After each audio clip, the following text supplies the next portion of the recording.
Hello gang, it's Thursday, April 29. We just got these 3 drawers installed and it was really pretty easy.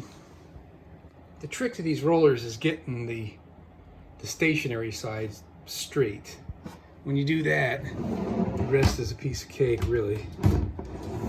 So the way I did this, to install the stationary part, I put a spacer up to the top of this, so that way I could get the roller assembly perfectly parallel with this and with each other. All right, and then what I did is I took some leftover styrofoam from the missus working on this cushion. And I created some 1/2-inch spacers because I wanted about a 1/2 inch up here. And so I put the foam underneath the drawer and forced it into place, and the foam was holding it up. And then I put the spacers in here, so then I knew the entire drawer was up tight against the top of this with the 1/2-inch spacers. And then I had the drawer out about this far, and I put the screws in the front on both sides, and then I removed the drawer completely. Then I used the measurement from the top of the drawer to here, duplicated it in the back to get the inner pieces perfectly aligned with the drawer, and it's absolutely fabulous. So what we're doing with this one, because probably I already talked about this, because this is a sofa bed, there's going to be another piece of plywood on top of this with a piece of piano hinge that goes clear across the front, and it's going to be folded over the top of this where this thing is pretty much, okay? And then when we want to use the sofa bed, we're going to fold this thing out, and this piece of wood and the piece on the top are going to come in alignment like this. All right, which means the drawer face cannot be on the top of this piece here, in front of this piece.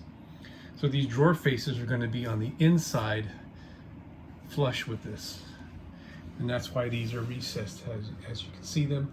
They should be very close to being 3/4 of an inch.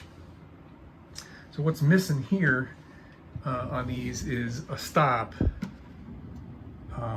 because I learned a while back that the stop that is hitting right there, the little metal tang in the back, is really not much bigger than this thing, and the mass of this drawer when you slam it was bending this tang back there where it's hitting up against. So we've got to provide a stop. All these guys are hitting up against the cabinet for their stop. Okay, and I'm going to put some little cushy pads there.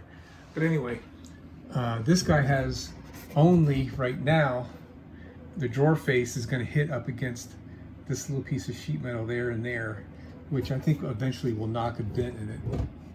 So what we're all likelihood going to do is take a piece of wood aligned with that edge right there in this space, like a piece of 3/8 plywood. We're going to use some caulking. I think is going to be the right product, because this is already painted. I'm not so sure wood glue will bite that very well, but I'll use some latex caulk and a couple of screws and screw that piece of wood to give the drawer face something to hit in this area when we close the drawer. And I don't know if I already thought about this before, but just thought about it now. We need a means of locking these drawers from sliding open when we're driving. So what I'm going to do, in all likelihood, is I'm going to drill a hole in the top of this that aligns with the top of this piece and drop a pin in there, and that'll be my latch for travel. The only thing I got to make sure that I overcome is I need this to be something, smooth, so it's not going to catch the material on the cushion that's going to lay on top of there. We don't want to take a chance of damaging that. While I'm talking about cushion, let me show you the work that my wife did. Check out this, man. She's good, huh? I mean, she was a professional seamstress in her day. So this has got a hinge in it made out of, you know, the fabric. So it unfolds and it'll stay together when it's open. This is the back.